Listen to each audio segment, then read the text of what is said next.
आशा करता हूं आप सब बहुत अच्छे होंगे। मेरा नाम है सिद्धांत अग्निहोत्री, स्टडी क्लोज पे आपका बहुत बहुत स्वागत है। अपडेट्स देते हैं। अपडेट्स क्या ही दें भाई, रशिया ऐसे आगे बढ़ रहा है जैसे यूक्रेन में टहलने आया हो। मतलब ईस्टर्न यूक्रेन में रशिया ने एकदम बैंड बजा रखी है और रशिया लगातार आगे बढ़ता जा रहा है। कुछ इंपॉर्टेंट अपडेट्स हैं।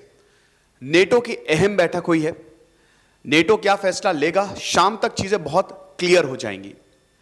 वर्ल्ड वॉर 3 होगा नहीं होगा, इस पे भी मैं एक सेपरेट लेक्चर लूंगा अभी थोड़ी देर बाद। अब आप ये समझिए कि रशिया यूक्रेन ही चलने वाला है, क्योंकि पूरी दुनिया इससे जुड़ी हुई है। सेंसेक्स 2000 पॉइंट नीचे चला गया है। रूबल जो कि रशिया की करेंसी है, रिकॉर्ड गिरावट देखने को मिली है। तो युद्ध का आगाज हो गया है। 21वीं सदी का सबसे बड़ा युद्ध है ये, जो कि सब कुछ बदल के रख देगा। रशिया क्या करेगा? यूक्रेन को 2 पार्ट में डिवाइड कर सकता है। डेफिनेटली वो बहुत आगे बढ़ना नहीं चाहेगा, वेस्टर्न यूक्रेन और ईस्टर्न यूक्रेन। ईस्टर्न यूक्रेन उसके लिए ज्यादा इंपॉर्टेंट है। वेस्टर्न यूक्रेन में एंटी रशियन एलिमेंट ज्यादा है, मतलब रशिया को अपोज काफी लोग करते हैं। फिर उधर पोलैंड और बाकी बॉर्डर्स, तो वहां पे प्रॉब्लम होगी। वेस्ट अगर हमला करेगा, देखिए यूनाइटेड नेशंस तक बात चली गई है। अभी यूनाइटेड नेशंस के एंटोनियो गुटेरेस ने बोला कि इंसानियत के लिए रुक जाओ। यहां पे हर कोई समझा रहा है। अब देखिए क्या होता है ना कि अगर आप में बहुत ज्यादा आप जिद्दी हो तो फिर वो आपके लिए खतरनाक है। जब पूरी दुनिया आपको समझा रही है, मतलब ऐसा शायद ही कोई देश हो जो रशिया का सपोर्ट करे। लेकिन दोस्तों अगर आप ब्रॉड पॉइंट ऑफ व्यू से देखें तो व्लादिमीर पुतिन गलत पूरी तरीके से नहीं है, वो सही भी है। उन्होंने वो बार बार अमेरिका को बस एक ही बात बोल रहे हैं कि तुम यूक्रेन का नेटो को मेंबर मत बनाओ, तुम ईस्टवर्ड एक्सपेंशन बंद कर दो। तो आप बंद कर दो। सारे के सारे सोशलिस्ट नेशन जो हैं वो ऑलरेडी नेटो के मेंबर हैं। अब ये बात मानी नहीं, चेतावनी दी और आज युद्ध का ऐलान हो गया। अब डेफिनेटली इसमें पुतिन की गलती तो है ही। अब व्लादिमीर पुतिन ने यह भी बोल दिया ना यूक्रेनियन सेना से कि सरेंडर करो। और खबर यह भी आ रही है कि यूक्रेन के कुछ टाउन्स ने सरेंडर किया है। अभी मैं कंफर्म नहीं हूं, लेकिन कुछ टाउन ने सरेंडर कर दिया है। रशिया ने बोला है सरेंडर कर दो। भाई 4 करोड़ लोग लगभग रहते हैं, आप समझिए कि कितने लोग मारे जाएंगे। जैसे ही ये खबर आई, सुबह 6 बजे से लंबा जाम यूक्रेन की सड़कों पे हमको देखने को मिल रहा है। कुछ लाइव अपडेट्स आपको बताता हूं। रशिया ने, सबसे बड़ी अपडेट तो यह कि रशिया ने शहरों पे कब्जा करना शुरू कर दिया है। ताबड़तोड़ हमला किया रशिया ने।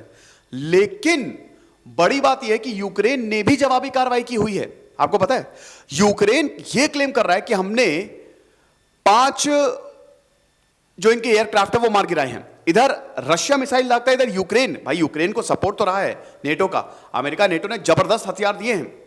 तो इधर यूक्रेन फायर करता, तो यूक्रेन का कहना है कि भाई हमने तो इनके 5 विमान मार गिराए। तो देखिए ये फाइट ऐसा, देखिए डेफिनेटली यहां पर रशिया का पलड़ा बहुत ज्यादा भारी है। रशिया की जो मिलिट्री है वो 2-3 गुना ज्यादा है यहां पे यूक्रेन से। लेकिन ये इतनी आसानी से थमने वाला नहीं है।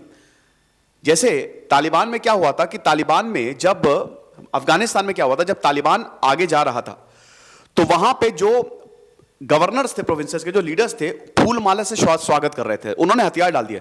लेकिन यूक्रेन के व्लादिमीर ज़ेलेंस्की ने एकदम बोल दिया कि आखिरी सांस तक लड़ेंगे, सरेंडर तो नहीं करने वाले। और यूक्रेन की आर्मी पावरफुल है। फिलहाल आप समझिए कि अगर आप लाइव अपडेट्स की बात करें तो रशियन ग्राउंड फोर्सेज ने यूक्रेन को क्रॉस कर लिया है।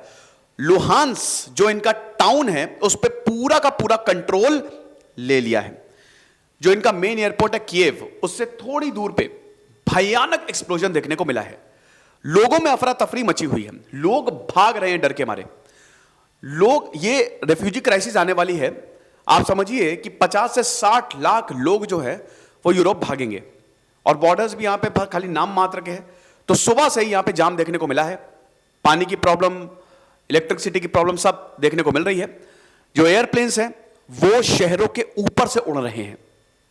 बड़ा खौफनाक नजारा है, जैसे हम वर्ल्ड वॉर 2 में देखा करते थे। खैर हम क्या देखा करते थे, जैसा उस समय का हिसाब किताब था, थोड़ा सा वैसा ही टेरिफाइंग एक तरीके से, हालांकि वो तो बहुत एक्सट्रीम था। अच्छा, भारत क्या करे? देखिए भारत के लिए प्रॉब्लम बहुत ज्यादा है। पहली बात, यूक्रेन का एयर स्पेस हो चुका है बंद। इससे अभी 2 हफ्ते पहले भारत ने बोल दिया था अपने नागरिकों को कि निकलो वहां से, तुरंत निकलो। 20,000 स्टूडेंट्स पढ़ रहे हैं भाई वहां पे। भारत कैसे उनको एयरलिफ्ट करे? अभी स्टैंड लेना है नहीं लेना है ये तो बात की बात है। प्राथमिकता ये है कि भारत को अपने नागरिकों को निकालना है वहां से, लेकिन निकाले कैसे? मरेंगे तो अब अगर ऊपर से बम गिरा तो उसमें ये थोड़ी ना लिखा होगा कि तुम यूक्रेनियन हो, तुम भारतीय हो, तो सब मरेंगे उसमें, तो ये बहुत बड़ी दिक्कत हो जाएगी। तो आप ये समझिए कि भारत के लिए बहुत बड़ी चुनौती है। सेकेंडरी है कि वो किसका साथ देगा, अमेरिका का साथ देगा, रशिया, क्योंकि अभी देखिए प्रेशर, नेटो की बहुत अहम बैठक हुई और उन्होंने बोला हम कार्रवाई करेंगे। कोई बड़ी बात नहीं है कि अगर वैसे तो सैंक्शंस हमको देखने को मिल ही रहे हैं, लेकिन यह भी हो सकता है शायद वेस्ट हमला कर दे, और अगर वेस्ट ने हमला किया तो यकीनन वर्ल्ड वॉर 3 होगा, बहुत मुश्किल हो जाएगी, बहुत बड़ी दिक्कत हो जाएगी। अमेरिका के जो सेक्रेटरी ऑफ डिफेंस हैं और Antony Blinken, secretary of state और secretary of defence Antony Blinken ने नेटो जनरल सेक्रेटरी से बात की है कि भाई कुछ करना पड़ेगा, कुछ तो करना पड़ेगा। और ये बहुत ही अहम बैठक पे बैठक चल रही है। यूनाइटेड नेशंस भी बोल रहा है कि भाई ऐसे तो 2 दिन में, मतलब 3 दिन में 2 बार इमरजेंसी बैठक कर चुके हैं, और अभी तो पार्टी शुरू हुई है।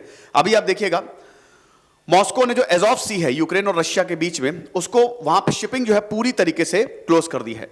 यूक्रेन का कहना है कि रशिया की शेलिंग इतनी हैवी है कि 7 लोग मारे जा चुके हैं, 9 लोग घायल हैं, ठीक है ना। तो ये चीज है। अमेरिकन एम्बेसी ने सिक्योरिटी अलर्ट, जो कि यूएस नेशनल्स यूक्रेन में रह रहे हैं, क्योंकि देखिए भारत ने तो बोल दिया कि भाई बाहर निकलो।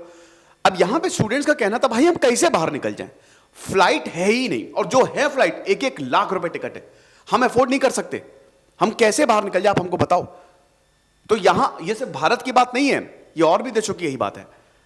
सारे नेटो देशों ने, ऑस्ट्रेलिया, जापान, अमेरिका, सबने बोल दिया है कि भाई नागरिक बाहर निकलो। तो अब ये चीज है।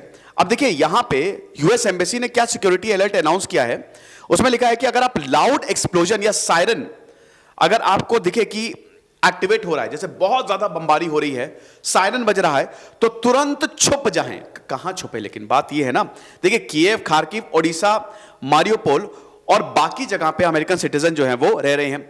अब यहां पे खार्किव, ओडिशा, मारियोपोल में ऑलरेडी रशिया की सेना पहुंच चुकी है, कीव से ज्यादा दूर नहीं है, आप समझ रहे हो। तो ये चीज है, और ये सिर्फ शुरुआत है। बहुत ब्लिट्स क्रीक, जर्मनी कहता नहीं था ब्लिट्स क्रीक, इतनी तेजी से हमला करो कि दुश्मन को समझ ही नहीं आए। यही टैक्टिक्स रशिया अपना रहा। और ये 1939 का समय था, आज तो 2021 है, हर 2022 है, हर किसी के पास न्यूक्लियर वेपन है। और रशिया देखिए, व्लादिमीर पुतिन भाई वो बिल्कुल हिचकेंगे नहीं न्यूक्लियर वेपन यूज करने में, बहुत बड़े स्केल पे नहीं, लेकिन यस छोटे स्केल पे वो यूज कर सकते हैं। जैसे ही अटैक हो, किसी भी डेब्रिस से एकदम दूर जाएं, कोई भी इनकमिंग मिसाइल या ड्रोन आपकी तरफ आए तो बिल्कुल सतर्क रहें, और अगर मान लीजिए कि वो आपकी तरफ आ रहा है तो भागे। वाह क्या बात है। तो इस तरीके की इन्होंने वो सब चीजें जो है एडवाइजरी जो है वो यहां पे बताई है। उसके बाद फिर रशिया ने सेपरेटिस्ट को ऑलरेडी बोल दिया है उड़ा दो सब कुछ। तो सेपरेटिस्ट जो कि ईस्टर्न यूक्रेन में है, उन्होंने लुहांस रीजन में पूरा कंट्रोल ले लिया है। र्यूटर्स ने यह बताया है कि लुहांस रीजन जो है वो रशियन सेपरेटिस्ट के कंट्रोल में आ गया है। ईस्टर्न कंट्रोल तो बचेगा नहीं, ईस्टर्न कंट्रोल पूरा रशिया के पास जाने वाला है, और हो सकता है यूक्रेन 2 में डिवाइड हो जाए, वेस्ट और एक ईस्टर्न, जैसे जर्मनी के साथ हुआ था ना, ये चीज है। बाकी हर जगह धुआं धुआं हमको देखने को मिल रहा है। अब रशियन सेंट्रल बैंक, भाई अब उनकी क्या गलती है, लेकिन अब हर युद्ध हर पैमाने पे होता है ना, कोई भी से छूता नहीं रहता। तो उन्होंने बोला कि भाई हम सिचुएशन को स्टेबलाइज बहुत जल्द करने वाले हैं, ठीक है। तो ये सारी चीजें हैं, और उसके बाद और भी कुछ अपडेट है क्या? बाकी यूरोप ने बोला ये बहुत ही डार्क डे है, जर्मनी ने बहुत ज्यादा इसको, सब हर कोई निंदा कर रहा है कि भाई ये क्या कर दिया है, ठीक है। तो पूरी दुनिया यही बोल रही है। फिर उसके बाद यूनाइटेड नेशन चीफ वही कि इंसानियत के नाम पे युद्ध रोक दो, एयर स्पेस सब बंद हो चुके हैं पूरी तरीके से। यही हिसाब किताब है फिलहाल। अब नेक्स्ट लेक्चर में बहुत इंपॉर्टेंट करूंगा वर्ल्ड वॉर 3 पे, ठीक है। तो वो आप लेक्चर जरूर देखिएगा। खुश रहिए, पढ़ते रहिए। जैसे सिद्धांत अग्निहोत्री साइनिंग ऑफ।